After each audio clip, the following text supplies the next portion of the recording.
Movie Time. Ogni sabato dalle ore 16. La prossima volta che vai in vacanza, sia così gentile da farci sapere dove va. Se ti dicessi dove vado, non sarebbe una vacanza.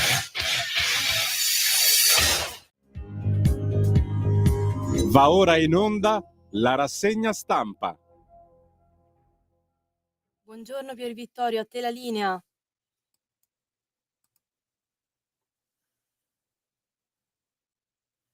Pier Vittorio, a te la linea.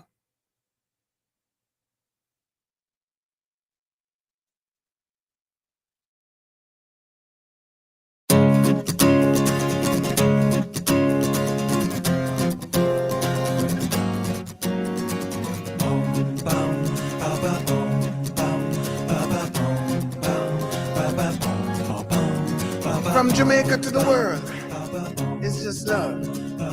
It's just love. Hey! Why must the children play in the streets? Broken hearts and faded dreams.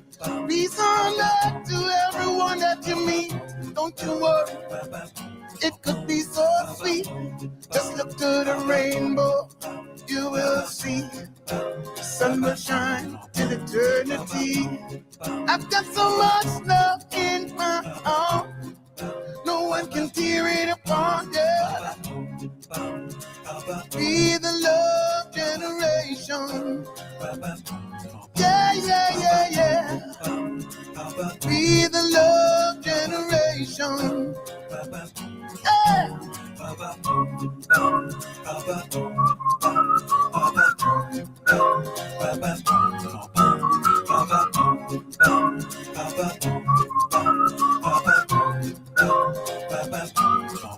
Don't worry about a thing, gonna be alright.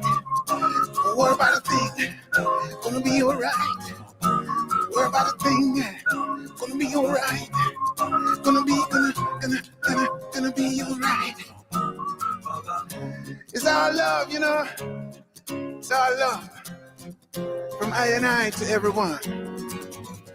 Got to help, but we got to help, yeah. There's no need to cry, yeah. Got to help, but we got to help, yeah. Gotta live that love. You know what I'm talking about? Come on. Be the love generation. Yeah, yeah, yeah, yeah. Be the love generation. Come on, come on, come on, come on. Hey.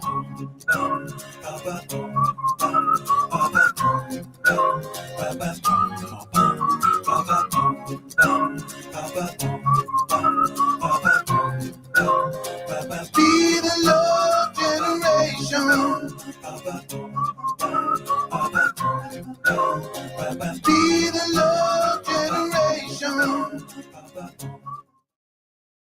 Porta con te ovunque Radio Libertà. Scarica la app per smartphone o tablet dal tuo store o dal sito radiolibertà.net. Cosa aspetti? Va ora in onda la rassegna stampa. Buongiorno Pier Vittorio, a te la linea. Ciao Sveva e buongiorno Italia, buongiorno alle nostre ascoltatrici e ai nostri ascoltatori, voi che siete patrioti innamorati della libertà. E allora Sveva, mi confermi, adesso il collegamento vero è partito, mi sentite? Sì, assolutamente Pier Vittorio, ti sentiamo.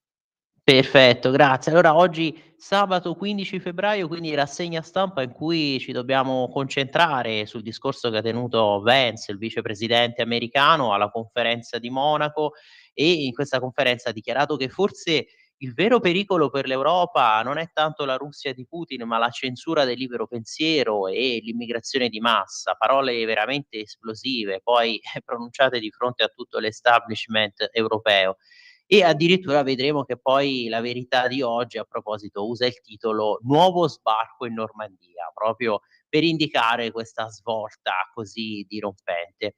E dopo la rassegna stampa vi faremo sentire anche l'intervista all'onorevole Souad Sbai, come sapete responsabile per la Lega del Dipartimento Integrazione Comunità Straniere, è stata già nostra ospite tante volte per Radio Libertà, e con l'onorevole Sbai abbiamo parlato non solo di integrazione, ma anche del suo ultimo libro l'Iran dei mullah. E poi ascolterete anche l'intervista a Monica Picca, assessore leghista alle pari opportunità per il comune di Fiumicino. Con lei abbiamo ragionato appunto di pari opportunità, ma anche di violenza di genere.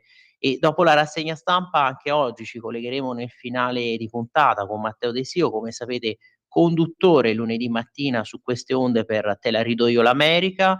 Con De Sio commenteremo quindi le dichiarazioni di Vance, ma anche questo festival di Sanremo in cui ieri è intervenuto persino l'idolo della sinistra, Roberto Benigni, ma Saviano, avete sentito, addirittura sentenziato che comunque è un festival sovranista. E siccome le vostre opinioni sono fondamentali, come sempre, quindi vogliamo permettere questo confronto reale, democratico, pluralista, apriremo quindi il consueto filo diretto con voi ascoltatori e quindi potete intervenire come sempre chiamando allo 02 9294 7222, 3 volte 2 finali, oppure potete scrivere i vostri messaggi nei commenti sotto la diretta Facebook delle pagine della radio e della Lega, oppure potete mandare i vostri messaggi, anche quelli vocali, a numero WhatsApp della radio, quindi il 340 6709 659.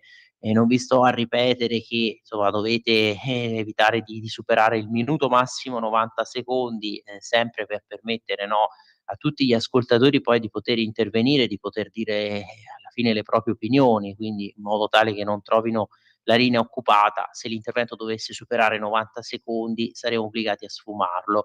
E poi vi ricordo sempre che potete seguirci dal canale 252 del digitale terrestre, ma non solo, ovviamente dal canale digitale della Radio DAB, dalle pagine Facebook, dicevamo, di Radio Libertà e della Lega, dal nostro nuovo sito internet che offre una veste grafica editoriale sempre rinnovata, un vero e proprio giornale online, naturalmente dalle nostre app di Radio Libertà per i sistemi operativi sia iOS che Android e ovviamente anche da YouTube. Vi invito sempre ad abbonarvi, a sostenerci, quindi basta veramente poco, no, per aiutare questa radio che è unica in un contesto mainstream che è soggiogato dal politicamente corretto e quindi basta che andiate sulle sezioni abbonati e dona ora del nostro nuovo sito internet. E allora iniziamo subito con la prima pagina della Verità, con questo titolone che probabilmente avete già visto, eccolo qui, ve lo dicevo, nuovo sbarco in Normandia per salvare l'Europa dall'Unione Europea. Ecco, questo è efficacissimo perché noi l'abbiamo sempre detto e ripetuto, un conto è l'Europa con il suo patrimonio millenario di civiltà, di storia, di identità, di cultura, e un conto è questa organizzazione burocratica, a volte veramente ricorda proprio l'URSS sovietica per questa burocrazia soffocante e per questo poi pensiero unico che ingabbia i popoli europei, pensiero che viene dall'establishment. Vance, il pericolo è Bruxelles. Storico discorso a Monaco del vicepresidente degli Stati Uniti che accusa l'Unione di aver tradito la democrazia su libertà d'espressione, immigrazione, gender e green. Proprio sul banco degli imputati tutti questi corollari del pensiero unico che ci sono stati imposti. Ci sono discorsi che passano alla storia. Quando John Fitzgerald Kennedy si insediò alla Casa Bianca all'età di 43 anni, divenendo il più giovane presidente degli Stati Uniti, pronunciò una frase che è diventata la sintesi dell'orgoglio americano. Rivolto ai concittadini, infatti, disse: non chiedete cosa il vostro paese può realizzare per voi, ma che cosa voi potete realizzare per il vostro paese, che cosa possiamo compiere insieme per la libertà dell'uomo.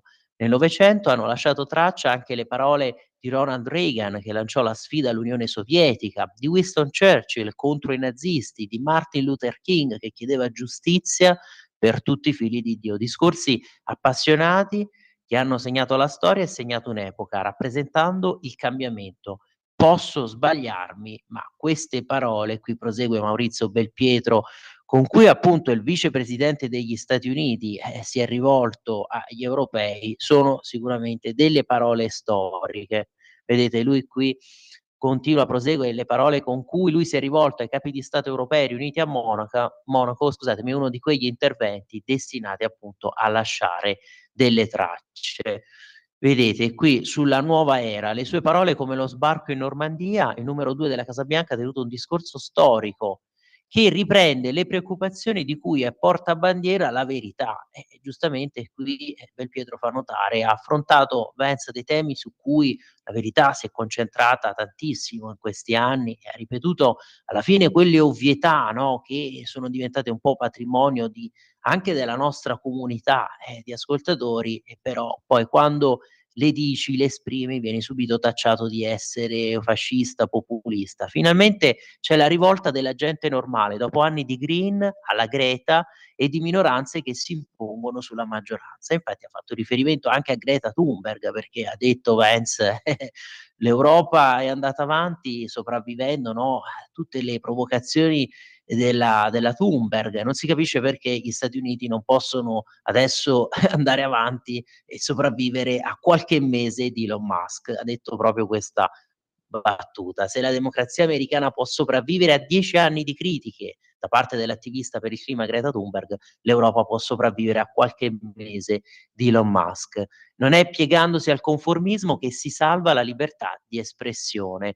Altro virgolettato invece qui di Belpietro, appunto: da tempo non sentivo frasi così franche contro burocrazia e dogmi. E quindi mentre gli occhi dei commentatori e delle istituzioni europee, qui continua Belpietro, sono puntati su Mosca, ritenuta una minaccia per la sopravvivenza della democrazia in Ucraina, ma forse, come dice l'eurodeputato francese Raphael Glucksmann nella stessa UE, Vance ha richiamato l'attenzione dell'opinione pubblica e della politica su ciò che sta avvenendo nel vecchio continente. La minaccia che mi preoccupa di più nei confronti dell'Europa non è la Russia, non è la Cina, non è nessun altro attore esterno. Ciò che mi preoccupa è la minaccia dall'interno, l'allontanamento dell'Europa da alcuni dei suoi valori fondamentali condivisi con gli Stati Uniti d'America. Pensate, frasi veramente incendiarie, chissà la reazione veramente avvelenata, perché in giorni in cui stiamo commentando ancora le frasi di Mattarella, visto poi la reazione di Mosca, una reazione pure a scoppio ritardato. Mattarella aveva paragonato questa invasione dell'Ucraina le tante invasioni compiute dal Terzo Reich prima che si arrivasse poi allo scoppio della seconda guerra mondiale, no? E comunque prima ancora l'annessione dei Sudeti, l'Anschluss con l'Austria, e quindi aveva paragonato la Russia di Putin al Terzo Reich di Hitler. Poi la reazione stizzita della Russia, appunto, no? Con addirittura questo aggettivo di blasfemie, invenzioni blasfeme, no? Usata dalla portavoce del Ministero degli Esteri russo. Qui vedete l'articolo di Alessandro Darold, Maria Zakharova, che ha condannato il discorso del capo dello Stato Mattarella. Poi tutte le reazioni bipartisan, trasversali della stessa premier Meloni in difesa di Mattarella. Meloni che lo difende, offesa all'Italia, proprio perché c'è stata questa reazione della Zakharova. Poi leggeremo anche l'editoriale sul Fatto Quotidiano, addirittura di Travaglio, che quasi applaude, giustifica le parole di Maria Zakharova, pensate un po'.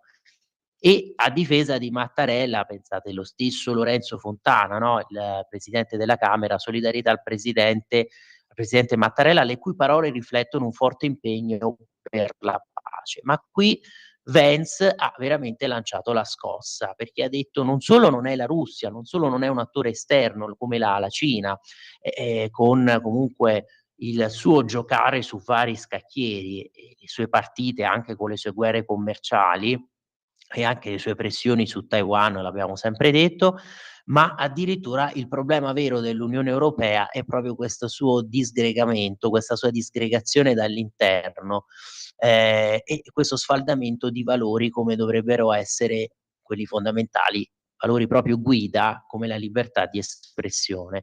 Torniamo allora un attimo sulla prima pagina anche della Verità, poi continuiamo questo giro tra tutte le varie testate. Vedete, modello Albania, pure la Francia sta con l'Italia. A sorpresa Parigi si schiera al fianco di Roma in vista dell'udienza del prossimo 25 febbraio della Corte di Giustizia Europea sulla legittimità del trattenimento dei migranti nelle strutture di Schengen e Jader.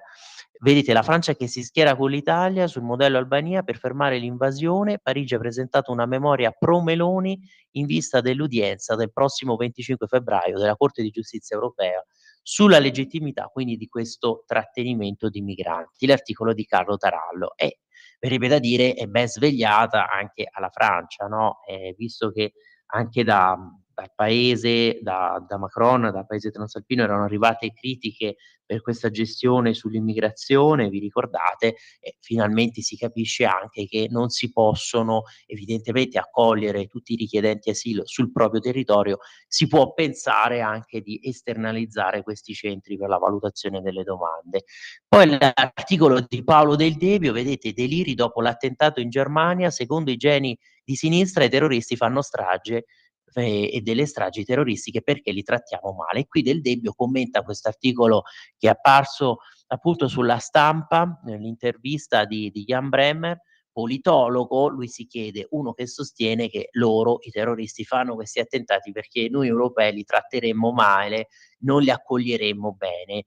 E quindi Del Debbio poi alla fine conclude il suo articolo scrivendo: ma se questo è un politologo, allora pure io posso improvvisare, non lo so, astrofisico. Infatti vedete, andiamo a pagina 11, tesi sconcertanti, perché poi sostiene Del Debbio, sono delle tesi che prescindono totalmente da nozioni fondamentali della civiltà giuridica europea, come le nozioni di libertà, di responsabilità, volontà di compiere determinate azioni, vedete, ve lo zoom, e quindi in altri termini, conclude qui Del Debbio, non c'è un problema terroristico, nel senso che ci sono terroristi capaci di intendere e di volere che compiono delle azioni terroristiche. No, il problema secondo Bremer è che appunto noi non saremmo accoglienti e quindi è evidente che poi i lor signori terroristi si devono vendicare, no? Hanno diritto a questa rivalsa. Sentite che tesi assurde. Commenta Del Debbio, no, ci sono delle persone che per la poco cura che di loro si prendono le società occidentali sono legittimate a fare quello che vogliono. Se questo è un politologo, Bremer, io da domani mattina mi proclamerò astrofisico. Almeno io le stelle qualche volta le guardo, Bremer la realtà non la guarda e peggio ancora se la guarda non la vede, aggiungiamo noi, non è capace di leggerla o evidentemente è malafede, accecato proprio dall'ideologia. Il giustificazionismo dei massacri, quindi sulla Stampa di ieri.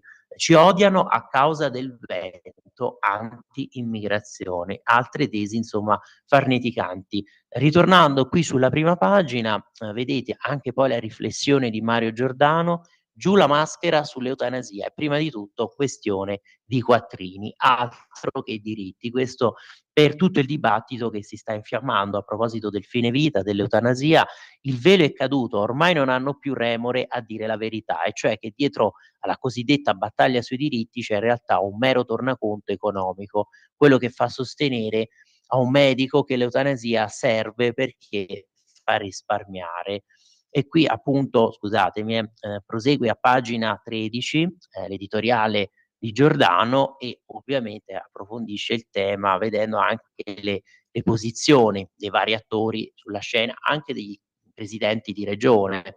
Questo poi nell'articolo soprattutto di Patrizia Floderreiter, vedete che riporta primo suicidio assistito in Lombardia, i medici si rifiutano, scatta il fai da te, autosomministrazione letale per una donna di 50 anni, Bertolaso che promuove comitati. E quindi per esempio le varie reazioni, come vi dicevo, per esempio addirittura il governatore del Lazio, Francesco Rocca, da Agorà su Rai 3 ha detto: deve legiferare il Parlamento, noi ottemperiamo pienamente al mandato della Corte Costituzionale. La Corte Costituzionale, vi ricordate, aveva indicato delle linee guida perché si possa procedere appunto al fine vita, invitando però lo stesso Parlamento in ogni caso a legiferare. E appunto l'assessore al welfare della regione Lombardia Guido Bertolaso, invece, parlando a TGcom24 di questo primo caso, aveva dichiarato appunto: abbiamo dimostrato che anche senza una decisione di giunta e senza una legge regionale il rispetto del dettame costituzionale può essere sicuramente eseguito. A proposito di questa signora fatta morire, una cinquantenne malata da oltre 30 anni di sclerosi multipla progressiva. Nel maggio del 2024 si era rivolta all'associazione Coscioni per accedere all'iter previsto proprio da questa sentenza, la 242/242 della Consulta, e dopo 9 mesi le è stato fornito il farmaco. E qui invece appunto la spiegazione di Mario Giordano, lo ammettono, l'eutanasia fa risparmiare, ideologia al potere. Il dottor Riccio, che seguì il caso Welby, oggi dice che prolungare la vita non è economicistico, rivelando che dietro alla battaglia sui diritti c'è soltanto un puro tornaconto. Addirittura accusa i pro-life di essere al soldo di Big Pharma per vendere medicine. E quindi un'altra angolazione, ecco, un'altra prospettiva per affrontare questo caso. Solitamente abbiamo visto le fazioni dividersi tra chi vorrebbe comunque che si consenta alle persone di continuare a vivere, evitando certo magari l'accanimento terapeutico, e chi come i radicali ha sempre sposato queste battaglie a volte in maniera proprio estrema, passando veramente per nichilisti e poi inevitabilmente etichettati come i partigiani, gli alfieri di una cultura della morte. Ma, qui vedete è riportato: prolungare la vita non è economicistico, quindi una spiegazione da quest'altro punto di vista su quelle che sono considerazioni economiche, cioè non conviene da un punto di vista monetario, si intende. Perché curare un malato? Non conviene. Perché assistere un anziano sofferente? Non conviene. Perché accudire un disabile? Non conviene economicamente. Perché investire tempo e risorse per aiutare chi non è più produttivo? Non conviene. Ecco spiegate le ragioni per cui oggi va forte l'eutanasia. Bisogna accelerare la morte perché prolungare la vita non conviene, costa troppo. Ma sapete, Matteo Salvini poi ha lanciato anche questo sondaggio, no, sui social per capire anche le varie posizioni, e infatti questo poi è ripreso per esempio dalle altre testate. Ma tornando appunto a pagina 13, qui vi riporto anche quelle che sono le altre considerazioni appunto di questo articolo che affronta il caso del fine vita, l'articolo di Mario Giordano. E quindi bisogna accelerare la morte, scrive Giordano, perché prolungare la vita non conviene, costa troppo. Così, con una sbadata riga di giornale, siamo arrivati poi alla rivendicazione dell'orrore, della selezione della specie, del nazismo genetico, della eliminazione dei deboli. Finora la verità era stata pudicamente nascosta sotto la coltre dei diritti, il diritto di morire, il diritto di scegliere, il diritto di non soffrire, diritti che solo cuori crudeli e impietosi potrebbero negare e che infatti non vengono negati nel silenzio da nessun medico e da nessun ospedale. Ma quello che sta succedendo ora è mostruoso perché si usa il sacrosanto diritto di non soffrire per far passare invece un altro principio orrendo, e cioè quello secondo cui prolungare la vita non è economicistico. Il principio, insomma, per cui la vita viene valutata sulla base del bilancio dell'ASL. Se curarti ci costa troppo, allora muori. La frase dell'orrore era stampata ieri a pagina 9 del Tempo, il quotidiano dell'ottimo Tommaso Cerno. In una pagina dedicata al fine vita si sono confrontati, come spesso avviene, due opinioni divergenti, quella di Carlo Giovanardi, contrario all'eutanasia, e quella di Mario Riccio, il medico del caso di Pier Giorgio Welby, sostenitori dell'eutanasia. L'intervista, piuttosto confusa per la verità, verte proprio sui temi monetari della questione etica e viene riassunta nell'occhiello con quella frase: prolungare la vita non è economicistico, che per la prima volta fa cadere il tabù, mostra il re nudo, svela limpidamente il pensiero che sta dietro alla battaglia per l'eutanasia. Non è una battaglia per i diritti, è una battaglia per i conti pubblici. A rendere il tutto ancora più paradossale c'è il fatto che il dottor Riccio, per giustificare il suo pensiero, accusa i pro vita di essere al soldo del Big Pharma. Non è che a contrastare il fine vita ci siano anche gli interessi delle grandi multinazionali della farmaceutica? Chiede l'intervistatore. Credo proprio di sì, risponde Riccio, il quale probabilmente se si trovasse davanti un bagnino che salva un turista dall'annegamento lo accuserebbe di essere al soldo delle grandi catene alberghiere, e se si trovasse davanti una guida del soccorso alpino che salva un escursionista in montagna lo accuserebbe di essere al soldo di Invicta. Del resto, quos deus perdere vult, dementat prius. La frase in latino che appunto significa Dio acceca coloro che vuole perdere, che vuole far dannare. E qui ci stiamo perdendo davvero. Il dottor Mario Riccio qui aggiunge, prosegue appunto Giordano, infatti quello che definiva il vaccino contro il Covid un dovere etico, quello che in ospedale teorizzava di lasciar morire i non vaccinati, quello che era super d'accordo nell'iniettare sostanze sperimentali nel corpo di persone sane, quello che non ha mai speso una parola contro l'invasione di farmaci inutili, adesso scopre che Big Pharma guadagna con le medicine che salvano la vita. E insomma questo è un duro attacco alla fine di Giordano contro quelli che vorrebbero appunto sostenere così incautamente, ma anche per considerazioni, proprio per argomentazioni in base ad argomentazioni economicistiche, coloro che vorrebbero sostenere il fine vita, e quindi qui Giordano si scaglia contro di loro.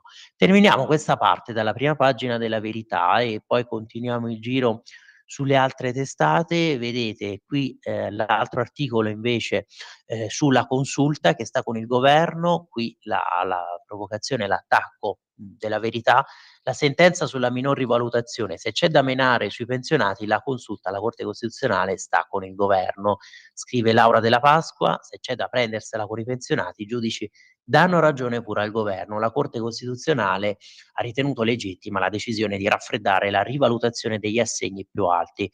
Secondo i magistrati la misura non sarebbe ragionevole visto che tutela chi percepisce invece delle cifre minori. E poi, sempre a proposito di ideologie, di Festival di Sanremo, vedete è partito l'ordine di scuderia da parte della sinistra, massacrate Cristicchi, piace persino a Pillon. Su questo tema scrive Francesco Borgonovo, insomma l'intelligenza di sinistra ha stilato l'elenco evidentemente degli autori, degli artisti ortodossi, perché se ci sono evidentemente degli artisti che compongono delle canzoni su determinate tematiche, se non sono inquadrati, irreggimentati e soprattutto se poi piacciono a dei personaggi che per loro sono come dei satanassi, dei demoni, no, un Simone Pillon, apriti cielo, allora Cristicchi va attaccato. Gli esponenti della sinistra attaccano la canzone dedicata alla madre malata che Simone Cristicchi ha portato sul palco di Sanremo. La colpa del brano sarebbe quella di aver riscosso l'apprezzamento niente po' di meno che addirittura di Simone Pillon, ma alla base delle critiche si celano le idee dell'artista su temi come per esempio l'utero in affitto. E poi l'intervista invece a Cerruti e la battaglia sul diritto d'autore, sempre per Sanremo. Partito Rai più forte della politica, a Sanremo fa caporalato artistico. Questa è l'intervista di Antonello Piroso. Sergio Cerruti, presidente di AFI, l'Associazione dei Fonografici Italiani, mi racconta la sua battaglia sul diritto d'autore che si unisce a quella per liberare il Festival di Sanremo dal monopolio della Rai. Sono pronto a portare il caso in Europa. Poi svela il format del festival non appartiene a nessuno. E allora noi ovviamente andiamo avanti e prima della pausa volevo un attimo con voi ritornare all'interno, ecco qui, della Verità e andare un secondo proprio invece su questo discorso di Vance. Vedete Vance che prende a sberle l'Europa, qui siamo a pagina 2, avete paura del vostro popolo, alla conferenza di Monaco il vicepresidente degli Stati Uniti che bastona l'Unione Europea. Aprite le porte ai clandestini e uccidete il libero pensiero. Poi altri virgolettati, se volete salvare la democrazia rispettate ciò che dice la gente. Un richiedente asilo su un'auto distrugge la comunità. Quando cambieremo rotta? E insomma sicuramente avrà fatto rosicare i tanti esponenti di questa eurocrazia. Vedete qui è scritto l'articolo a firma di Giorgio Gandola, J.D. Vance non teme di procurare la gastrite all'uditorio e scende nel dettaglio. La censura in Europa è una minaccia più grave di Vladimir Putin. L'esempio riguarda ciò che è accaduto in Romania, dove le elezioni sono state annullate dopo la vittoria di un candidato filorusso senza che dall'Unione si sollevassero proteste. Al contrario, c'è stato un commissario europeo, il macronario Thierry Breton, che in TV è sembrato felice che il governo avesse azzerato un'intera elezione. Vi ricordate sul tema era intervenuto anche Matteo Salvini che aveva detto un po' preoccupante però che si decida in questo modo, no, di sovvertire un esito elettorale, soprattutto che si considerino come scemi degli elettori soltanto perché su TikTok magari giravano dei video che propugnavano le tesi di un candidato piuttosto che di un altro, che propagandavano quelle idee, e allora l'elettore è scemo che si forma le idee magari consultando il web, non è in grado di formarsi da solo autonomamente un'idea, no? Allora se ci sono questi materiali questi video, viene inquinato il dibattito, oddio, le elezioni vanno annullate. E ha avvertito che una cosa simile potrebbe accadere, Vance, quello che è accaduto appunto anche in Romania, questo potrebbe accadere anche in Germania. Queste dichiarazioni disinvolte e sprezzanti risultano scioccanti per queste orecchie dei ben pensanti. Per anni ci è stato detto che tutto ciò che finanziamo e sosteniamo è in nome dei valori democratici. Tutto, dalla politica sull'Ucraina alla censura digitale, tutto è presentato come una difesa della democrazia. Ma quando vediamo tribunali europei annullare elezioni e alti funzionari minacciare di annullarne altre, dobbiamo chiederci se stiamo rispettando standard sufficientemente elevati. Più che parlare di valori democratici, dobbiamo viverli. E allora, Sveva, mi sembra che tu me l'abbia ricordato, piccola pausa e ci ritroviamo fra pochissimo.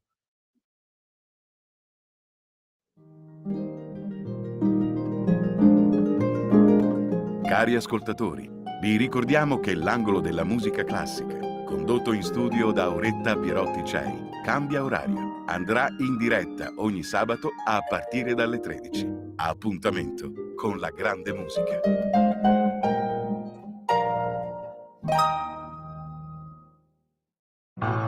Porta con te ovunque Radio Libertà. Scarica la app per smartphone o tablet dal tuo store o dal sito radiolibertà.net. Cosa aspetti? Per Vittorio di nuovo a te la linea. Grazie Sveva, poi girami pure i messaggi che stanno arrivando su WhatsApp, così prendiamo anche quelli, oltre a quelli ovviamente sotto la diretta, no, della pagina Facebook della radio e della Lega, e quindi proseguiamo appunto un attimo con l'analisi di questo articolo, vi stavo dicendo, di Giorgio Gandola sul discorso di Vance. Allora lo riprendo da qui, scusate, eccolo, vedete, un tema chiave è l'immigrazione clandestina di massa. Ora la sensibilità americana è contraria alle politiche progressiste di Bruxelles. Nessun elettore di questo continente si è recato alle urne per aprire le porte a milioni di immigrati non controllati. Sapete per cosa hanno votato? In Inghilterra per la Brexit, in tutta Europa votano per leader politici che promettono di porre fine all'immigrazione fuori controllo. Le persone tengono alle loro case, ai loro figli, alla loro sicurezza, ai loro sogni. La gente non vuole essere educata dai governanti, ma ascoltata. Quello che è successo qui a Monaco è terribile. Un richiedente asilo guida un'auto in mezzo alla folla e distrugge una comunità. Quanto dovremo subire prima di cambiare rotta? Quella di Vance è una lectio magistralis, proprio di democrazia, ai tecnocrati che da anni parlano di libertà tentando invece di soffocare il dissenso e quindi appunto di imporre la censura. La magia della democrazia non sta nelle belle istituzioni, nei vostri palazzi scintillanti, ma nella voce del popolo. Se l'ascolti hai più fiducia nel futuro perché la tua nazione è dietro di te e non contro di te. Finale con accenno ironico. Se la democrazia americana è sopravvissuta a 10 anni di Greta Thunberg, quella europea può sopravvivere a qualche mese di Elon Musk, quello che avevamo appunto prima anticipato. Proprio Mr. Tesla lancia su X l'acronimo MEGA, Make Europe Great Again. Al di là del marketing stellare c'è un nuovo sceriffo in città e si sente. Sì, ed è uno di quei discorsi veramente di ampio respiro, di spessore, profondi, è un discorso che viene da chi può vantare una tradizione di governo dal popolo, per il popolo e con il popolo, quella comunque della più grande democrazia, quella appunto europea. Qui dovremmo proseguire sulla verità e analizzare tanti altri articoli, ma il tempo vola, vedete, è già passata la prima mezz'ora, allora facciamo così, andiamo sulle altre testate d'aria e quindi prendiamo la prima pagina di Libero. Vedete, show a Sanremo, Roberto Benigni, Fratello d'Italia, niente sermoni, l'artista si finge di Fratelli d'Italia e scherza su destra e sinistra. Giorgia resterà a lungo, ovviamente la battuta, perché è lui che lanciava, no, questa previsione su Giorgia, uno in primo momento pensa a Giorgia la cantante, appunto in gara a Sanremo, e in realtà poi insistendo, dicendo sì pure l'anno prossimo, sì pure fra altri 2 anni, voleva far capire, voleva dire che insomma è un'Italia che rimarrà ancora con questa guida, con questo esecutivo. Scossa Trump-Vance all'Unione Europea, spenderemo quindi di più in armi perché sull'Ucraina Bruxelles non conta, l'articolo invece di Fausto Carioti. Ma leggiamo appunto l'editoriale di Mario Secchi su questo discorso, su questa rivoluzione che serve all'Europa. L'effetto Trump è uno tsunami sull'Unione Europea. Quello che non hanno ancora compreso le leadership del vecchio continente, isola d'Inghilterra compresa, è che Trump non è un'anomalia, è il corso della storia americana, di cui il 47° presidente è solo la punta dell'iceberg. Ieri ho partecipato a un dibattito con Joseph Stiglitz, premio Nobel per l'economia, ospite di Lily Gruber alla 7. Ha fatto di Trump un ritratto oscuro, ma più lo ascoltavo e più mi convincevo che l'analisi progressista arriva a conclusioni sbagliate perché non coglie lo spirito del tempo e, come abbiamo sentito prima anche dalle parole dello stesso Vance, la voce del popolo. Trump non è un'eccezione, bastava ascoltare il vicepresidente J.D. Vance a Parigi e a Monaco per vedere all'opera un giovane politico di talento, colto, con un linguaggio diretto e le idee chiare su cosa bisogna realizzare.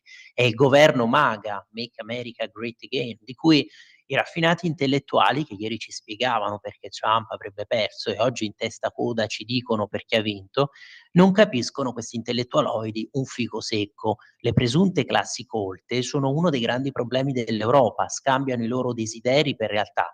Travolti da un destino di irrilevanza, a Bruxelles sono giunti a una conclusione che Giorgia Meloni chiedeva da oltre 2 anni: levare dalle regole del patto di stabilità le spese per la difesa. Ecco perché prima leggevamo, questo costerà ovviamente più spese per l'Unione Europea per la sua difesa. Benvenuti a bordo, compagni della Commissione. È un passo avanti, ma quello che sta sopra e sotto la proposta di von der Leyen, e che naturalmente non si dice, è che il nuovo patto di stabilità è già morto di fronte all'ondata americana. Scorporare le spese militari non è sufficiente per fermare la follia europea. Dobbiamo finanziare investimenti sull'intelligenza artificiale, che va trattata come un'arma delle grandi potenze, dare all'Unione una efficace autonomia energetica, decidere come smantellare e ricostruire su basi sostenibili la politica del welfare. Queste cose si fanno non contro, ma con l'America, a meno che non pensiamo di diventare un protettorato asiatico come in una distopia di Philip Dick. Siamo di fronte a una svolta storica, è la caduta dei giganti. Esatto, a meno che non vogliamo diventare un protettorato asiatico. E su questo facciamo un piccolo passo indietro, perché appunto è riportato anche poi sulla Verità di oggi, a proposito di pagina 6, ma ritorniamo ecco brevissimamente, perché c'è chi evidentemente vuole che si continui un rapporto privilegiato con la Cina, e questo soprattutto a sinistra. Vedete, adesso siamo ritornati un attimo a pagina 6 della Verità, perché D'Alema detta la linea alla sinistra, guai se spezziamo l'asse con Pechino. In compagnia di Prodi, Max che tifa Cina, suicida, appoggiare guerre protezionistiche. Insomma, con il PD affidato a un personaggio così frusciante, che è Elly Schlein, e con mezzo mondo che guarda con preoccupazione allo scontro commerciale tra Stati Uniti e Cina, poi è chiaro che i giornali vadano da Massimo D'Alema, 75 anni, o da Romano Prodi, 85, per sapere che cosa pensino a sinistra dei dazi della guerra commerciale di Trump, anche perché i 2 ex premier, insieme a Sergio Mattarella, 83 anni, sono una sorta di sacra trimurti della politica estera del centrosinistra, con una visione debole quasi quanto quella dell'Unione Europea, alla quale Donald Trump risponde con una politica che ha lo scopo, neppure tanto nascosto, di staccare l'Europa dalla Cina, con cui può fare solo lui, ovviamente. Sulla stampa D'Alema, dopo essersi vantato di aver fatto togliere il prosciutto da una lista di dazi di Bill Clinton, faceva notare che quella di dividere i vari paesi europei è una vecchia furbizia gradita non solo agli americani, ma anche dai cinesi. Appunto, se uno fa togliere il prosciutto italiano e lascia lo champagne francese, non è che ci voglia un numero speciale di Limes per interpretare la mossa. A un certo punto però all'ex premier arriva una domanda insidiosa: ma la natura autoritaria della variante cinese al capitalismo non presenta rischi? E D'Alema, sentite come risponde, come sempre ha la soluzione in tasca: certo, dobbiamo negoziare perché vogliamo parità di condizioni, un riequilibrio della bilancia commerciale, una maggiore apertura del mercato dei servizi. E poi arriva al punto di oggi: spezzare il rapporto con i cinesi sarebbe suicida. Se ci facciamo coinvolgere in una politica di tipo protezionistico, ci facciamo del male. E insomma, vedete, sempre si strizza l'occhio a una potenza che sicuramente non si può definire democratica. Ma ovviamente qui abbiamo detto è in buona compagnia, è in compagnia di Prodi, E poi sapete, Prodi che era appena tornato dall'ennesimo viaggio in Cina e che cosa aveva, no, riferito? Aveva detto: moltiplicare il contenuto di scienza e di tecnologia di ogni prodotto, dalle automobili a elettriche alle centrali nucleari, dai voli spaziali alle innumerevoli innovazioni che danno vita alle nuove fonti di energia.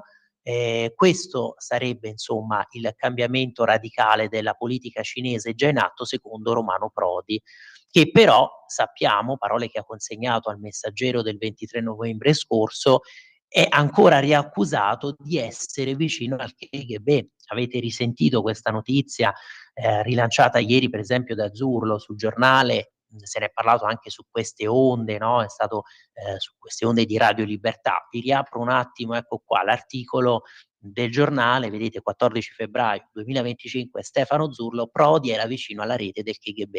La voce ritorna nelle carte inglesi. In un documento desecretato, Litvienko riporta la confidenza di un alto ufficiale. È la voce che torna dopo tanti anni. Romano Prodi era vicino al KGB. Ad affermarlo in uno scritto autografo con tanto di firma è l'ex agente dell'intelligence russa e poi dissidente Alexander Litvinenko, che tutti ricordano per la morte atroce dopo aver bevuto un tè al polonio nel 2006 a Londra. E 2 anni prima, il 13 gennaio 2004, Litvinenko riempie 2 pagine in cui rivela: sono venuto a conoscenza del fatto che Romano Prodi, il presidente dell'Unione Europea, è una persona vicina al KGB. E insomma accuse che erano già emerse e che adesso sono state ritirate fuori. Prodi, sapete, aveva negato assolutamente in maniera recisa, rigettò fermamente le accuse bollandole come infamanti e dichiarò che i 2 network erano stati vittime di pirateria delle notizie. I 2 network, scusatemi, ovvero le televisioni britanniche ITV e BBC, che trasmisero queste affermazioni appunto della ex spia russa. E insomma, vedete, questa è una polemica che magari sì, a sinistra si dirà viene ritirata fuori strumentalmente, però guarda caso sempre queste voci su alcuni personaggi a sinistra che sentiamo dire queste parole, no, prima D'Alema sulla Cina, e che comunque non hanno mai, che in passato insomma sono stati vicini, come D'Alema che veniva da quel partito, ma Prodi che ha sempre voluto questa alleanza catto-comunista. E allora questo era appunto l'articolo di ieri che avevo ripreso di Stefano Zullo, siccome la notizia poi è stata ripresa anche dai giornali di oggi, è stata commentata. Però ritorniamo sulle testate di oggi. Allora vedete, la riapriamo da qua perché abbiamo fatto questo passo di gambero sulla Verità, ma riandiamo sulla prima pagina di Libero, come vi stavo anticipando anche questi titoloni sullo show di Roberto Benigni. E poi invece la rabbia dei compagni che odiano Cristicchi. Anche qui Pietro Senaldi che scrive a proposito di questa insomma sorta di fatwa che adesso è stata lanciata a sinistra contro Cristicchi, reo di trattare questi temi. Non vogliono che vinca il festival. E poi ansia per il Papa. Penso che abbiate già letto, sentito: Francesco è ricoverato al Policlinico Gemelli per una bronchite e un po' di febbre. Annullati tutti gli impegni. E poi la riflessione di Daniele Capezzone sul grande tabù della morte. Impariamo dai giovani a parlare di questo tema. Anche questa settimana l'attualità politica con la controversa corsa in avanti della regione toscana sul fine vita e la cronaca dal terrorismo alle guerre, senza dimenticare più vicino a noi lo straziante suicidio, quindi di una persona dolce. Qui vedete continua a pagina 24, ve lo zoomo perché se no non si rilegge nulla, di una persona dolce per bene come il direttore di Virgin Radio Alex Benedetti. Ci hanno riproposto un tema al quale tendiamo per evidenti ragioni, un tema per il quale tendiamo per evidenti ragioni a sfuggire, che è quello della morte. E insomma anche un ex radicale come Daniele Capezzone, vedete, ha definito controversa questa corsa in avanti precipitosa della regione toscana a disciplinare il fine vita. Impariamo dai più giovani a parlare della morte, i ragazzi grazie ai social condividono il dolore e lo gestiscono meglio. Insomma, buone notizie da questi giovani della generazione Z, che spesso appunto li critichiamo per alcuni comportamenti devianti, per fenomeno dei Maranza che comunque riguarda il giovanissimo e non solo, però qui parole di apprezzamento proprio per come loro trattano questo tema. Paradossalmente, qui conclude Capezzone, anche qui corriamo e sintetizziamo, andiamo già alla fine dell'articolo. Almeno la lezione ci viene proprio dai millennials, dai ragazzi. Basta farsi un giro sui social network per scoprire quanto sia frequente che un ragazzo o una ragazza poi alla fine diano notizia ai propri amici di un lutto, di una perdita. Magari lo fanno in modo superficiale, come appunto sono banali le frasette come RIP, Rest in Peace, o gli abbracci virtuali che leggiamo nei commenti. Eppure in quegli scambi c'è un embrione di empatia e di condivisione, certamente più utile, più benefico, meno distruttivo di un dolore che invece rimane chiuso, muto e solitario.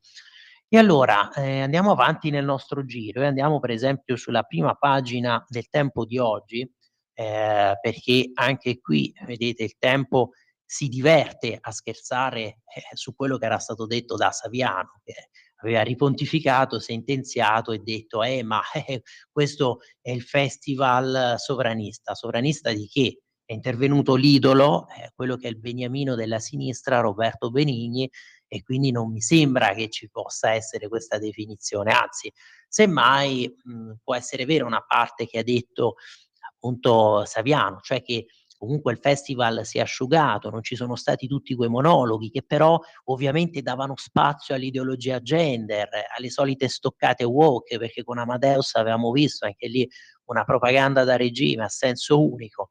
Semmai, anzi, si è accusato Conti e si è detto che è un po' fa l'impiegatino, non offre tanto show, alla fine si limita solo a condurre e soprattutto imprime questo ritmo martellante, una canzone dietro l'altra, tutta questa musica così senza altri, diciamo, divagazioni. E su questo ci torneremo anche con Matteo Desio, sapete poi su Sanremo, sulla stessa conduzione di Conti era intervenuto persino Feltri, che aveva detto proprio lui, no, un impiegatino. E oggi il Tempo di Feltri ripropone questo tema, solo al Festival l'Italia dei conflitti riesce a far pace con se stessa. E qui infatti poi Feltri sostiene, vedete, andiamo a pagina 3, che appunto si stanno ignorando altri temi e sembra che poi però alla fine con questo festival gli italiani ritrovano quasi una sorta di pace idilliaca, si riesca ad essere tutti bipartisan, trasversali, e insomma una riconciliazione, si evitino i conflitti. Propongo di organizzare le prossime elezioni politiche a Sanremo, nulla attrae di più della manifestazione canora. Qui vedete, poi lui ripete quello che aveva già detto anche a proposito di Conti, e cioè dice, qui vedete scritto, poi diciamolo, è arrivato Conti ed è pure peggio dell'era Conte per i 5 Stelle. Lo definisce un impiegatino lezioso degli uffici comunali che ripete la parte a memoria, il tale e quale show di se stesso, non sbaglia, non sgarra, però non eccelle di una virgola. E quando l'ho visto sul palco insieme al faccione bonario del Papa che predicava di musica e fede con il respiro corto, ho temuto che addirittura fossero lì per dare a tutti l'estrema unzione. E qui veramente graffiante Feltri con questa frase. E qui cosa scrive a proposito dell'Ariston, no? Lì all'Ariston si misura il patriottismo degli italiani, disuniti in tutto eppure uniti davanti a un palco, che poi comunque abbiamo visto i dati di ascolto, Conti è riuscito a battere anche Amadeus, quindi lo si critica tanto, però evidentemente con una conduzione forse così anche forse lineare, evitando questi sermoni, questi comizi, al solito dicevamo a senso unico, politicamente corretti, evidentemente chissà, gli italiani poi hanno preferito guardare il Festival di Sanremo di più rispetto appunto agli anni passati con la gestione e la direzione artistica di Amadeus. Conclusione di Feltri sul tema. Insomma, il paese è paralizzato, è un rimbambimento pandemico, perché lui spiega l'unico vero talento di questo San Scemo è invece un bimbo di 6 anni che suona il piano come un maestro navigato, avete visto nelle precedente serata, ha l'orecchio assoluto e fluttua sui tasti con travolgente genialità, ma è fuori gara, perché ovviamente i geni in Italia hanno vita complicata e temo che quando avrà l'età giusta per solcare la scena non andrà a Sanremo, ma in un teatro consono al suo talento. E quindi dice, se tutti seguono questo festival senza infamia e senza lode, evidentemente no, qui stavamo dicendo, siamo di fronte a un rimbambimento pandemico, siamo in piena Sanremite, approfittiamone per organizzare su quel palco, conclude qui con questa ironia beffarda, per organizzare su quel palco le prossime elezioni politiche, tanto alle urne vere non andrà più nessuno. Da una parte Fedez, dall'altra Achille Lauro, Il centro potrebbe essere rappresentato da un neomelodico napoletano, con Beppe Sala magari federatore, Conti presidente di seggio, Gerry Scotti e compagnia cantante gli altri scrutatori, e tra un voto e l'altro una suonata. Questo è fondamentale. Sono sicuro che l'affluenza sarebbe massima, eppure l'Auditel sul futuro del paese però non garantisco. E effettivamente questa proposta, questa provocazione, anche perché dobbiamo sempre poi tenere in considerazione la bassa affluenza nelle ultime elezioni. Allora, sono arrivati tantissimi messaggi. Prima di continuare questo giro delle testate iniziamo a leggerli. Salve, ma non si è ancora capito che le migrazioni di popolo non si possono fermare, ma solo gestire nel migliore dei modi. Se il popolo ha fame, non lo fermi, ci scrive Francesco. E qui, Francesco, però siamo in disaccordo con te, perché a un certo punto si possono fermare, come è stato fatto, come è stato realizzato da tanti paesi, e vedete l'Ungheria di Orban, ma non solo, come ha realizzato Matteo Salvini, che è finito a processo, e poi c'è qualcuno che ha fermato l'invasione dall'Albania con mezzi più brutali, addirittura fu speronata una nave, se non speronata comunque ci fu quell'incidente con un centinaio di morti, ma al governo c'era appunto la sinistra, vi ricordate Romano Prodi, però nessuno si è permesso di dargli del fascista quando appunto fu formata in questo modo l'invasione dall'Albania, quel blocco navale proprio nel 97. E poi gli altri messaggi, questo ce l'aveva mandato Francesco. Corrado da Treviso: buongiorno a tutti, ma il villeggiante del Colle non si ricorda quando anni fa aveva detto che Putin era un amico dell'Italia? Governo sveglia, via dall'euro e dalla UE, ma queste nullità che abbiamo invece non hanno il coraggio per farlo e ci porteranno al disastro. Distinti saluti. Beh, non è vero che abbiamo delle nullità, è vero però quello che scrivi, Corrado, sul fatto che effettivamente adesso si è voluto sempre indicare una certa parte politica come vicina a Putin, ma ricordiamoci che cosa era accaduto negli anni precedenti, cioè abbiamo ancora le foto dei tanti premier che si alternavano, che si succedevano e che incontravano Putin e che stringevano accordi. Non ci risulta che appunto Renzi ignorasse Putin, prima ancora comunque delle sanzioni, certo, ma tutti i governi comunque avevano stretto degli accordi con il paria, con l'innominabile. Ci scrive Pier Vittorio: perché la Meloni e addirittura anche leghisti come Fontana, ormai per conto mio molto lontano dai valori della Lega, si affannano a giustificare l'intervento del titolare del Quirinale, che ha usato parole che nemmeno il più imprudente dei politici in circolazione avrebbero pronunciato, cioè giustifica in pieno che l'abusivo parla, qui addirittura chiami abusivo il presidente del Colle, caspita, adesso chissà cosa ci verrà detto, no? State riferendo queste parole, oddio, qui veramente una lesa maestà del Presidente della Repubblica, quando invece deve stare zitto, e sta zitto quando deve parlare. Vedasi come agisce per esempio nei confronti dell'attuale governo, proponendosi sempre come una spina nel fianco. E qui tratti un tema che appunto è delicato, è veramente spinoso per rimanere nell'ambito semantico, perché effettivamente abbiamo sentito le parole di Vance, cioè viene in Europa il vicepresidente degli Stati Uniti, dice che addirittura il pericolo più grave per l'Unione Europea è la minaccia alla libertà di espressione, il pericolo più grave potrebbe venire da questa immigrazione di massa ed è un pericolo maggiore addirittura della Russia di Putin o di altri agenti stranieri come la Cina.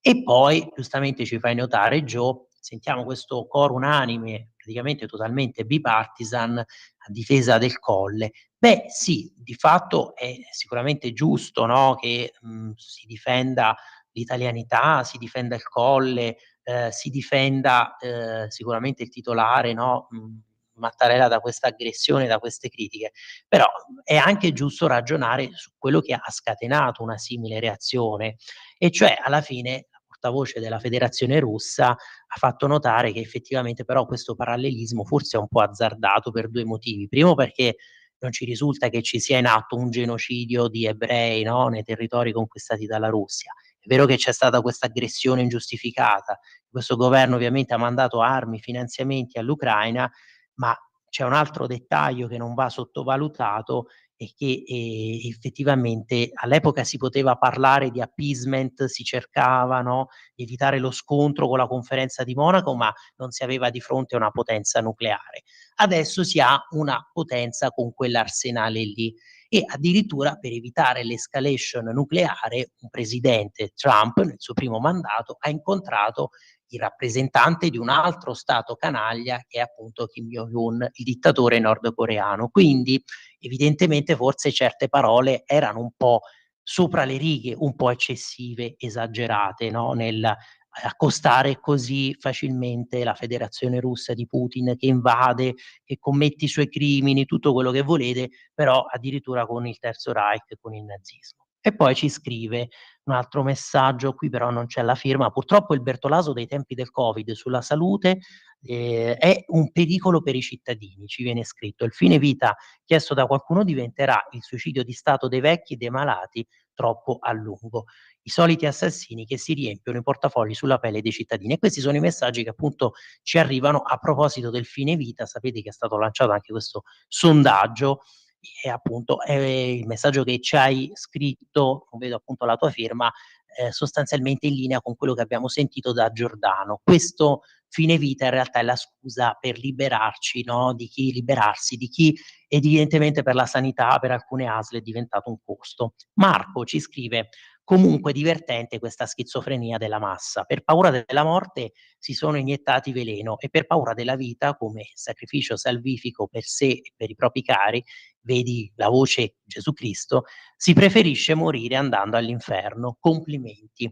Ecco, un messaggio, Marco, questo che sarà magari un pugno allo stomaco per tanti che sostengono questa battaglia del fine vita, però che aiuta anche un po' a riflettere su appunto, come le chiami tu, le schizofrenie, le contraddizioni, perché si aveva paura della morte, di questo Covid, appunto tanti l'hanno fatto senza minimamente pensare ai rischi.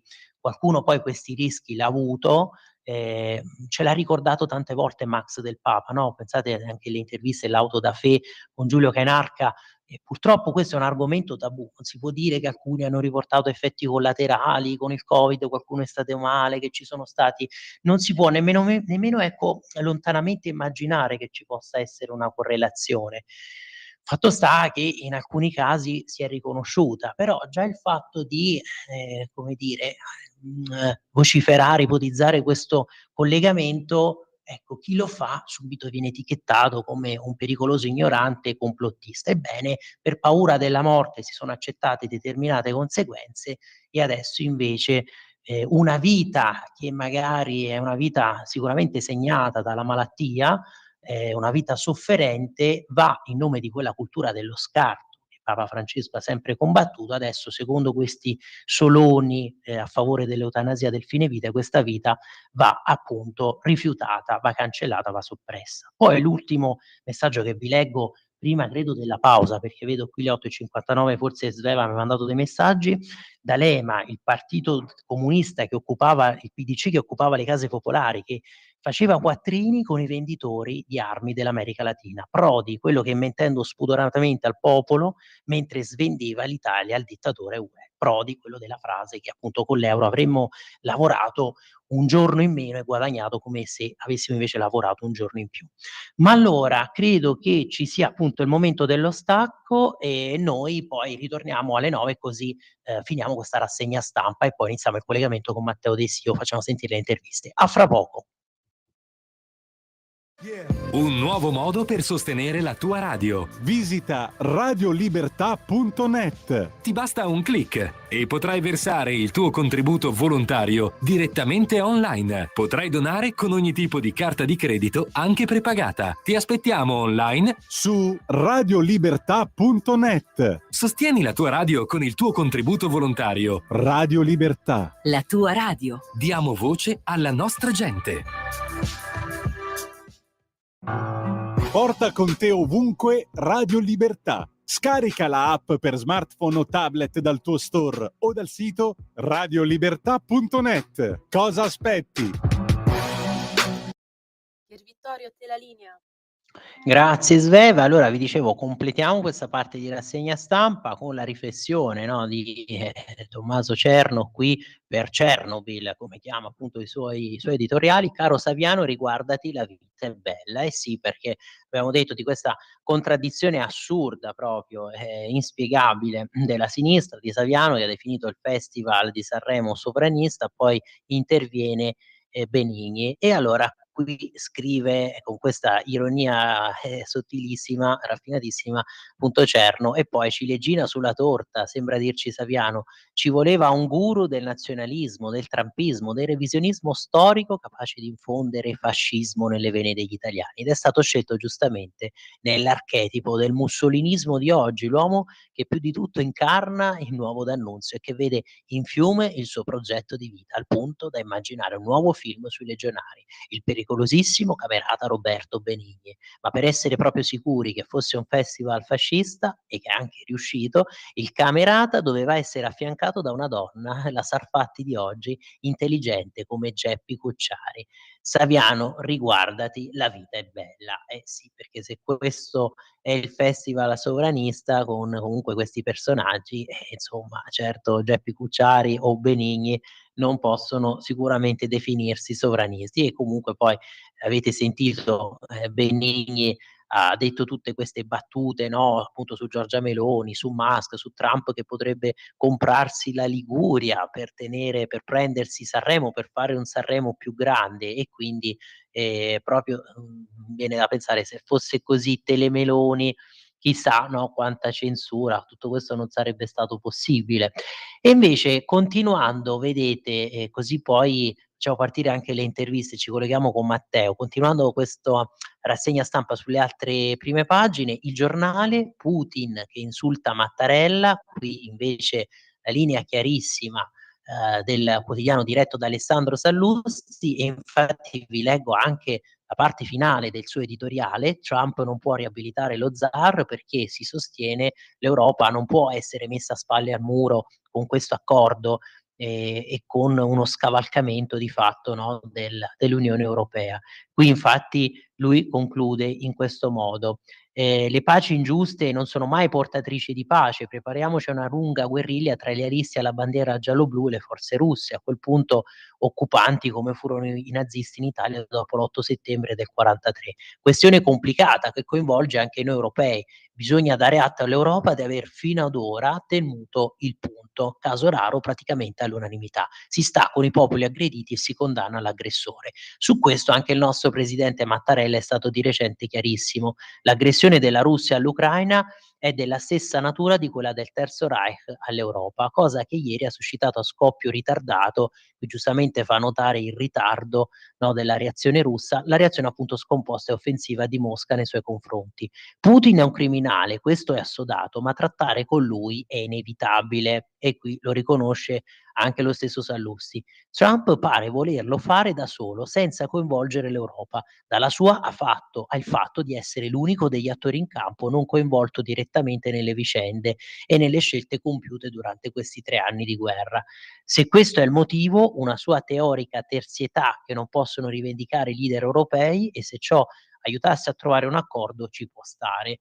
Ma se viceversa Trump volesse avere mani libere per arrivare a una soluzione ostile all'Europa e ai suoi principi, o addirittura riabilitare Putin, beh, compirebbe una gigantesca sciocchezza, metterebbe una pezza più pericolosa del buco. E quindi questo è il messaggio che lancia direttamente, no, Sallusti a Trump, dicendo: così sbagli se vuoi trattare direttamente, no, con la Russia, infischiandotene dell'Unione Europea.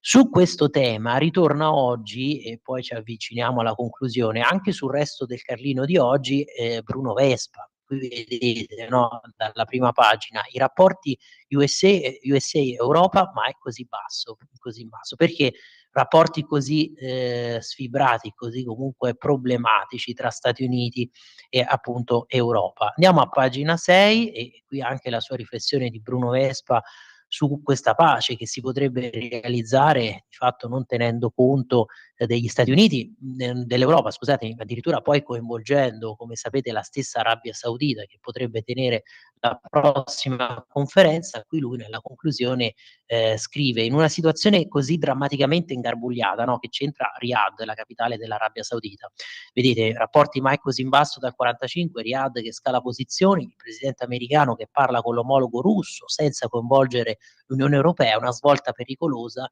ripulisce e onora l'immagine dello zar. Quindi sostanzialmente quello che ha scritto anche Sallusti, cioè facendo in questo modo, interloquendo direttamente con lo zar russo e scavalcando l'Unione Europea, si riabilita, si riaccredita lo zar.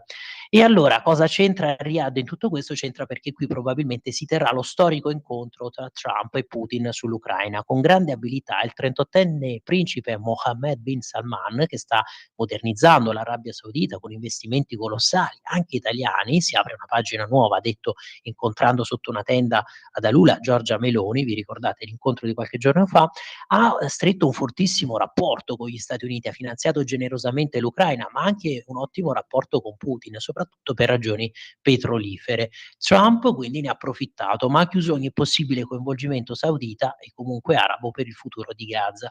Vuole una pericolosa Pax americana senza interferenze.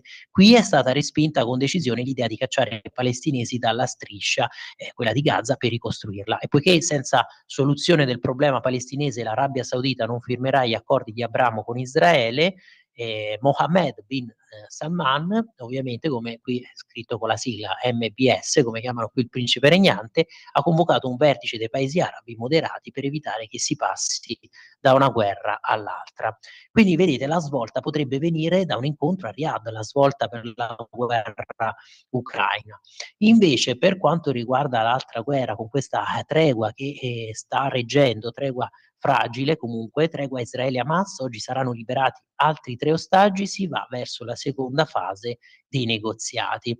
E a Gaza le porte dell'inferno per ora non si apriranno e l'ultimato lanciato da Trump resta dunque sospeso a mezz'aria. Giorni fa il presidente statunitense aveva reagito con la massima irruenza all'annuncio che Hamas sospendeva la liberazione degli ostaggi e immediatamente anche Benjamin Netanyahu aveva pronunciato altre parole minacciose. Nel frattempo i paesi mediatori, Stati Uniti, Qatar, Egitto, hanno fatto opera di persuasione e oggi a Gaza sarà liberato il 6º scaglione di ostaggi israeliani dall'inizio della tregua. Allora, per concludere questa parte, siccome prima ve l'ho citato, e anche per riflettere, no, sulle varie posizioni, i vari punti di vista a proposito di questa possibile pace tra la Russia e la Russia di Putin e l'Ucraina, vedete invece quello che scrive sul Fatto Quotidiano di oggi Travaglio. Perché qui invece l'accusa è contro questa Europa che non ha fatto nulla, secondo lui, per arrivare ad un tavolo negoziale, e invece si scaglia qui, appunto sempre Travaglio, contro per esempio i Vittorio Emanuele Parsi. Qui lui lo chiama un po' il Nostradamus dei nostri tempi. Vittorio Emanuele Parsi per lui, no, come un esempio dei più atlantisti in assoluto, o addirittura Paolo Mieli, noto storico. Parsi, quello che aveva detto che Putin non mangia il panettone, la Russia è isolata nel mondo e vince l'Ucraina, spiega a Trump quali sono gli interessi americani, perché lui li conosce bene, Vittorio Emanuele Parsi, mentre il presidente americano invece è poco informato. Infatti Putin porta a casa tutto quello che vuole. Sfugge, e qui l'ironia appunto di Travaglio, sfugge all'informatissimo Parsi, insegna addirittura all'università, che Putin, se porta a casa qualcosa, è perché ce l'ha già e ce l'ha pure annesso in 3 anni di guerra, che per l'informatissimo Parsi la NATO avrebbe vinto a mani basse, e invece purtroppo ha perso a rotta di collo. Su questo punto ha ragione Travaglio, perché effettivamente l'Ucraina non ha sbaragliato la Russia, la controffensiva non ha prodotto i risultati, è riuscito, no, nello sconfinamento nella regione di Kursk, ma ha perso tanti altri territori, no, comunque che sono stati annessi dalla Russia. D'altro canto però si può obiettare che la stessa Federazione Russa non ha travolto l'Ucraina, non l'ha conquistata, non è arrivata a Kiev, quindi anzi il macello ha riguardato entrambe le parti, con questi pare addirittura 2 milioni di vittime, secondo altre stime. Fra l'altro uno storico, invece qui si rivolge appunto a Mieli, dovrebbe sapere che Trump non ha inventato nulla, e qui l'accusa solita di travaglio contro l'America, quella di usare e spremere fino al midollo, mandare al macello e poi scaricare l'alleato di turno, una vecchia usanza degli Stati Uniti, perché lui qui sostiene che l'America ha utilizzato prima l'Ucraina per questa guerra di attrito contro la Russia, e adesso la vuole scaricare e sacrificare. Per informazioni rivolgersi a Vietnam, Balcani, Afghanistan, Iraq, curdi, Libia, primavere arabe, prima spinte la guerra, poi lasciati soli a seppellire morti, a raccogliere cocci, a pagare il conto. Ora tocca agli ucraini e alla UE, in attesa del prossimo gonzo che ci casca. Post scriptum di Travaglio, e qui veramente una provocazione assurda, perché lui scrive: paragonando la Russia al Terzo Reich e scordandosi i 28 milioni di morti sacrificati dall'URSS per sconfiggere il Terzo Reich, Mattarella è riuscito nella mission impossible di far passare dalla parte della ragione la portavoce russa Zakharova. Geniale.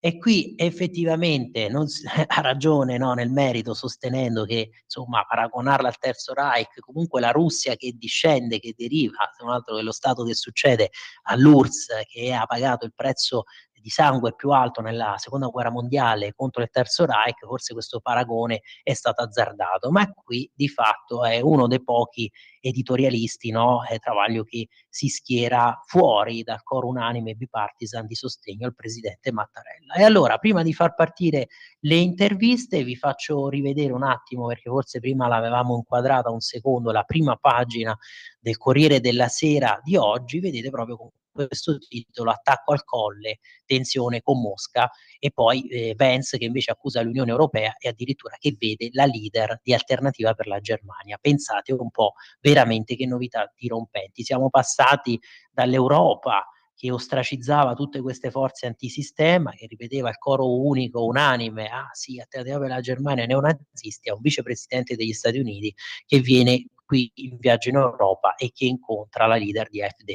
E poi anche qui vedete la foto su Sanremo, su Conti e appunto Benigni. L'artista elogia il capo dello Stato, poi la serata con i duetti. Ma allora, Sveva, credo che ho sforato con i tempi, facciamo sentire subito le interviste, così poi ci colleghiamo con Matteo De Sio.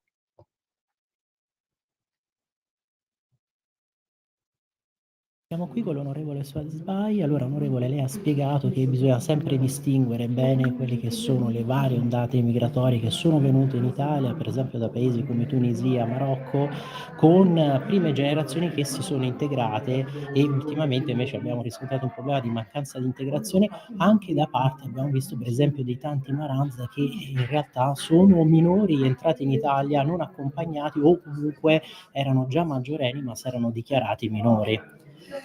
Allora, la questione della prima generazione, sì, come dice, sono integrati.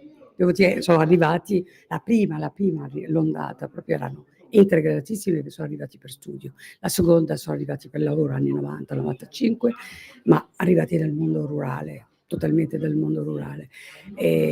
La questione immigrazione in Italia non deve essere un optional, deve essere un dovere di tutti quelli che mettono i piedi in Italia, perché se no diventa un caos. Il fenomeno Maranza è un fenomeno delinquenziale, un fenomeno di dei ragazzi arrivati non accompagnati, sono stati abbandonati da una certa sinistra, diciamo, perché governavano il paese, sono stati abbandonati nei centri di accoglienza, anche il periodo del Covid, con un cellulare, con qualche piattino sotto porta, e abbandonati per 2 anni e mezzo. E per un giovane di 2 anni e mezzo sono tantissimi. Perciò di integrazione nessuno gli ha insegnato, però non è, anche questo non è motivo per fare gruppi, organizzarsi come delinquenza. Però sappiamo che l'immigrazione in tutto il mondo, quando è lasciata e abbandonata, si organizza,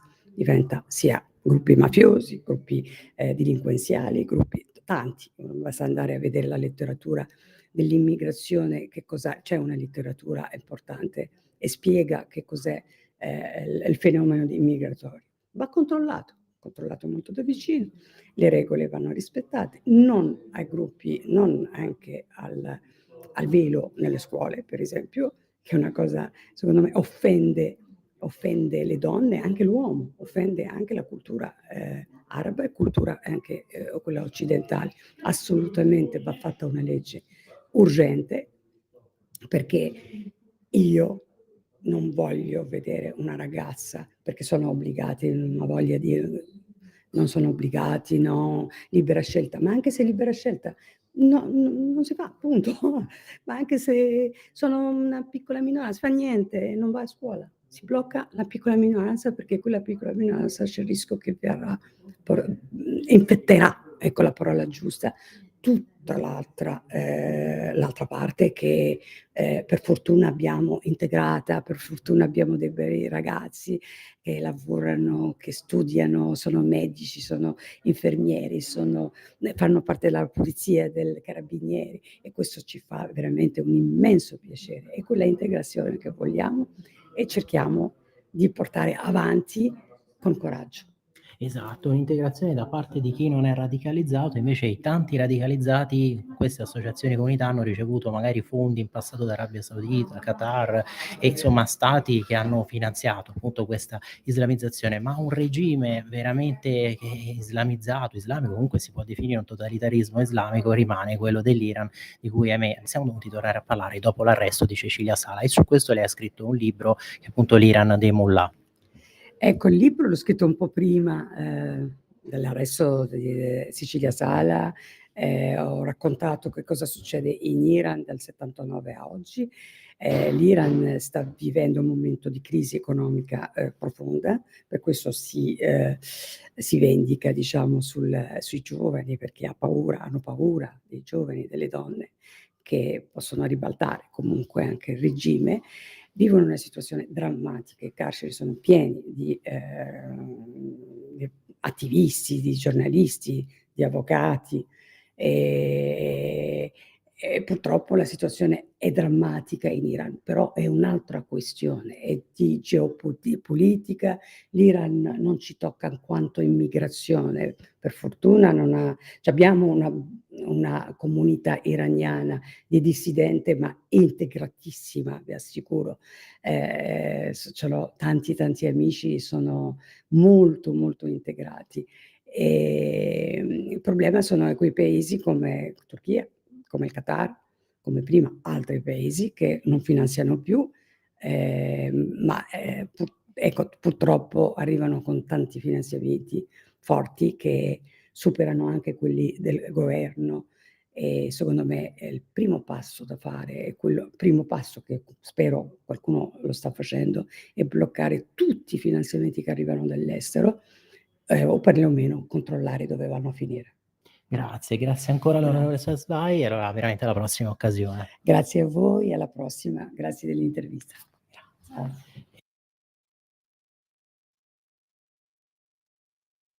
Siamo con l'assessore alle pari opportunità per il comune di Pioncino, Monica Picco. Allora, assessore, in questo tavolo che si è tenuto oggi tematico nel corso di formazione politica qui della Lega di Roma, si è giustamente riconosciuto che è un compito degli enti locali quello di rimuovere quegli ostacoli alle pari opportunità, un compito di calare la normativa dall'alto verso il basso per gli enti locali, ma sempre nella tutela, tenendo d'occhio quella che è la diversità, no, delle varie persone. Quindi sì, garantire una parità di opportunità, ma tenendo in considerazione proprio questa diversità tra le persone e le loro specificità. Abbiamo affrontato problemi importanti che vanno dall'uguaglianza di genere, appunto, che abbracciano un po' quello che è il macrocosmo delle pari opportunità, perché all'interno delle pari opportunità, giustamente come dicevi tu, si parte per avere pari opportunità sia nel mondo lavorativo, nel mondo sociale, e per creare una società più equa, una società più giusta.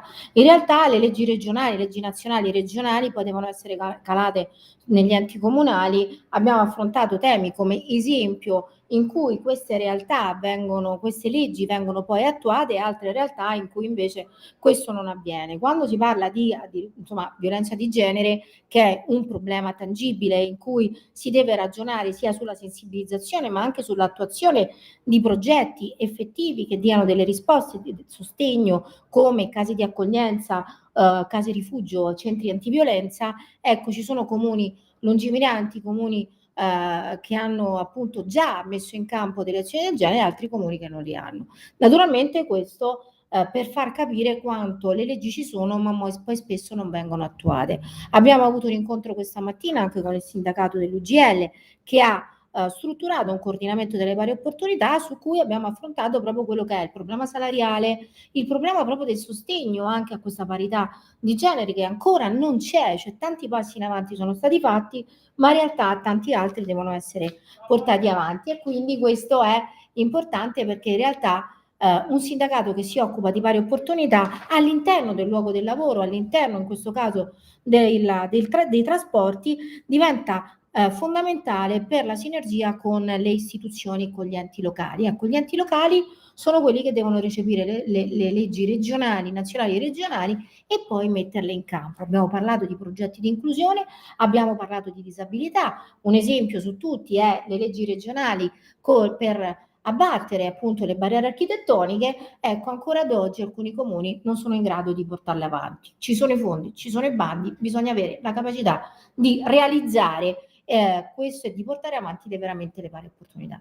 E poi un capitolo a parte, e qui veramente si potrebbe parlare per ore, il fatto che la legge, no, impone ai comuni, ai enti locali di dotarsi di questi centri antiviolenza per le donne che hanno subito maltrattamenti e violenza in famiglia, e spesso queste donne devono muoversi perché nei comuni limitrofi non riescono a trovare strutture che possano accoglierle. Esattamente, diciamo che le donne che subiscono violenza devono essere naturalmente portate in altri luoghi che non sia il proprio territorio, nell'ambito della regione. È chiaro che se non ci sono centri antiviolenza in luoghi, diciamo, più vicini a quello che è il proprio territorio, poi vengono oggettivamente portate troppo lontane e decontestualizzate da quello che è un mondo e una vita che è già complicato andare a denunciare, e naturalmente già un limite, quindi poi farlo, perché poi si viene defraudati proprio della propria vita. Grazie ancora all'assessore Monica Picca, allora veramente alla prossima occasione. Grazie a lei. Grazie.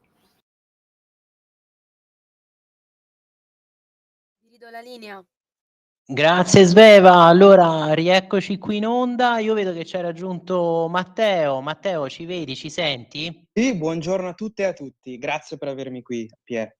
Grazie a te Matteo. E allora io adesso però mi devo forse far vedere, perché probabilmente ancora non sono visibile, ma intanto ti chiedo subito, no, abbiamo sentito tutte le dichiarazioni di Vance, questo discorso, addirittura La Verità che l'ha chiamato, no, una sorta di nuovo sbarco in Normandia. E allora ti faccio veramente la domanda delle domande: ha veramente ragione a sostenere che la censura, la libertà di espressione, l'immigrazione di massa rappresentino per l'Unione Europea, per l'Europa, delle minacce ancora più gravi della Russia di Putin? Attenzione, perché questa è una domanda, no, spinosa.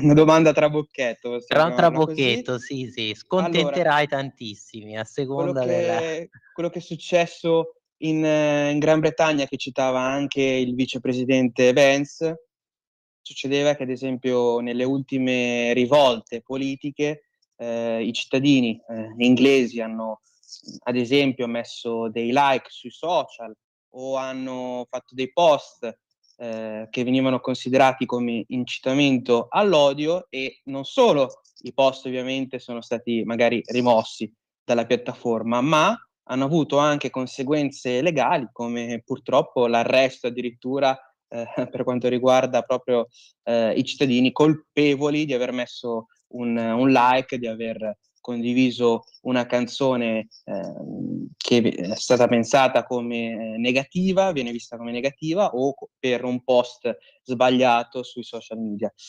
Parliamo anche di un'Europa che si è mostrata anche più attenta alla forma, alle parole, ma non alla sostanza. Parliamo di un'Europa che in questo momento si è dimostrata veramente in difficoltà per quanto riguarda le sfide del presente e quelle che saranno del futuro, perché anche solo vedendo le battaglie che hanno portato avanti, la battaglia del Green Deal è stata portata malissimo avanti, nel senso che è stata portata anche male se si guarda la loro prospettiva, perché è stata messa in atto una rivoluzione green che però era incompleta e che sarebbe comunque incompleta senza pensare a lungo termine, senza pensare alle finanze dei cittadini, ma anche degli stessi stati e delle aziende europee, perché hanno messo in difficoltà ad esempio dato che è un tema molto importante in questo momento, anche il mercato delle auto europee, che sono in difficoltà rispetto alle controparti asiatiche, e sono in difficoltà rispetto alle controparti americane, nel senso che negli Stati Uniti, non avendo l'obbligo, non avranno l'obbligo nel 2035 di passare completamente all'elettrico, i fornitori di auto, i produttori di auto degli Stati Uniti non avranno problemi a continuare a produrre auto con petrolio, con benzina. Quindi parliamo di un'Europa che cercando l'ideale, cercando questo ideale di bontà, di perfezione, che ripeto è più basato sulla forma rispetto che a un vero progetto dietro articolato, si spara sui piedi, come dicono gli americani, si dà la zappa sui piedi. E importante anche quello che è successo, ad esempio, purtroppo con il Presidente della Repubblica Mattarella, che secondo me si è scordato il fatto che il 27 gennaio c'era il giorno della memoria, e quindi certi paragoni, ripeto, dettati più sul voler dipingere l'avversario politico in malo modo più che portare effettivamente fatti per sostenere la propria tesi, ha fatto un paragone secondo me ingeneroso, secondo me infelice, fra uno Stato che è aggressivo sì militarmente, ma quello che è successo nella Seconda Guerra Mondiale e in altre occasioni della storia, come ad esempio il Belgio con il Congo, come i turchi con gli armeni, mi pare un paragone molto complicato, soprattutto perché ha paragonato poi con uno Stato, quello del Terzo Reich, che ha deciso non solo la pulizia etnica per gli ebrei, ma per tante persone che erano viste come imperfette, come ad esempio disabili, come ad esempio altre minoranze politiche e religiose. Quindi parliamo di un paragone secondo me molto molto infelice e soprattutto anche a ridosso anche del 10 febbraio, ad esempio, quindi la giornata di ricordo delle foibe. Parliamo sempre quindi di un periodo di fine gennaio, inizio febbraio, in cui si ricorda le vere atrocità della storia, come quelle che sono avvenute nella Seconda Guerra Mondiale, sia perpetrate dai regimi nazifascisti, sia quelle subite purtroppo dai cittadini dei regimi nazifascisti, come è successo agli italiani in Istria e Dalmazia. Quindi spero che questi paragoni non si ripetano più. Chiaro, chiarissimo. Eh sì, e probabilmente, come hai detto te, non era una frase effettivamente fondata, no, su una realtà storica precisa, incontestabile, era più evidentemente anche una presa di posizione politica. Ma invece, a proposito di prese di posizioni politiche, vengo da te anche per la questione di Saviano, che ha definito questo come festival sovranista. Non so poi alla fine che idea tu ti sia ricavato anche di questo festival. Ti faccio ovviamente questa domanda retorica anche per concludere questa parte, perché ormai ci mancano anche pochissimi minuti, ci ricordava Sveva, cioè veramente è un festival quello di Sanremo sovranista? E seconda domanda, è vero secondo te quello che scrive sul caffè di oggi del Corriere della Sera Gramellini, e cioè che forse è rimasto Sanremo come l'unico fenomeno collettivo di cui parlano tutti, si sentono coinvolti? Forse non è nemmeno così, perché lui poi scrive: prima in passato bastava in una cena evocare i nomi di Prodi o Berlusconi, si scatenava la gazzarra, adesso sono tutti stufi anche di politica, non parlano più, però vedo che ci sono anche tanti che non vogliono seguire Sanremo, se ne infischiano, cambiano canale. E Feltri stesso su queste onde aveva detto come vedo Sanremo preferirei sparare al televisore, poi se ne deve occupare, abbiamo sentito, no, prima le sue riflessioni su Sanremo. Ma Saviano mi pare sempre più succube della sua comunicazione filoamericana vicino ai democratici, no? Cioè se non è zuppa è pan bagnato, se è giorno non è notte. Quindi parliamo di un festival che in questo momento è più ancorato ai valori, possiamo dire anche democristiani magari, più che sovranisti, o comunque valori normali, è un festival che è basato sulla canzone e non più sullo show, portando tematiche sociali importanti come la parità di genere, che alla fine sono stati personalizzati da tantissimi VIP, da tantissimi personaggi pseudo importanti sullo scenario politico nazionale, che hanno preferito fare polemica portando avanti queste lotte piuttosto che risolvere i problemi seri. Abbiamo visto i tanti VIPs femminili parlare giustamente in questo caso di difficoltà per le donne di emergere, però hanno puntato i riflettori proprio su di sé, proprio sulla loro capacità di poter essere poi virali, perché questa era la cosa più importante per loro, essere più famosi, più rimbalzati dai media italiani e non, piuttosto che pensare a dare un messaggio di lotta, ma anche di amore, anche di sostegno, di solidarietà l'uno con l'altro. Sì, è veramente tanta mediatizzazione, volontà di diventare virali, no, in quegli interventi, in quegli show. Ma allora, vi lasciamo soltanto un ultimissimo flash, perché Sveva ce l'ha detto che dobbiamo chiudere, l'anticipazione per la tua puntata di lunedì su Te la rido io l'America. Beh, parleremo assolutamente del discorso di Vance, cercherò di analizzare anche quello che sta cercando di portare avanti Donald Trump in Ucraina, e quindi sarà comunque una puntata ricca, cercheremo di portare approfondimenti per tutti i radioascoltatori. E insomma, quindi addirittura focus proprio su quello anche che ha detto Vance, vicepresidente che ha un po' rubato la scena in questi giorni allo stesso Trump. Allora, grazie Matteo, grazie Sveva per la pazienza, grazie a tutti voi che ci avete seguito tantissimi, e allora veramente buona continuazione qui su Radio Libertà, credo proprio con l'editoriale di Rettore Giovanni Sallusti. Buon fine settimana, grazie ancora a tutti, ciao. Grazie. Avete ascoltato la rassegna stampa.